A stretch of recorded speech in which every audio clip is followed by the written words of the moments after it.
Hello family. তো কেমন আছেন সবাই? আমি চলে এসেছি নতুন একটি মিনি ব্লগ নিয়ে। এখানে আমি পার্লারের মধ্যে বসে আছি আর দিদি তার অ্যান্ড্রয়েড ফোনটাকে আইফোন করার জন্য উঠে পড়ে লেগেছে।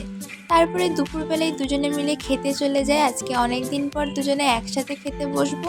নইলে কিছুদিন ধরে ও আগে খাচ্ছিল, নইলে আমি আগে খাচ্ছিলাম, এরকমই হচ্ছিল। কাজ থাকলে একসাথে খাওয়া যায় না আর টাইমেও খাওয়া যায় না, কিন্তু যেহেতু ফাঁকা ছিলাম আজকে আমরা একসাথেই খেয়েছি।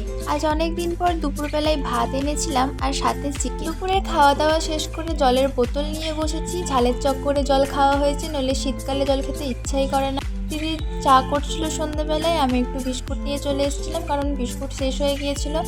আর বোন কাকিমা মানে বান্ধবীর মায়ের দোকানে গিয়েছিল একটু, তারপরে একসাথে আমরা বাড়ি চলে আসি। তারপরে দেখি আমার এক কাকিমা ভাজা পিঠে বানিয়ে পাঠিয়েছিল, সত্যি খুব সুন্দর হয়েছিল। কেউ কিছু ভালোবেসে পাঠালে সেই টেস্ট না বিচার করাই ভালো। খাওয়া দাওয়া করে লেপের ভিতর ঢুকে পড়ি। টাটা।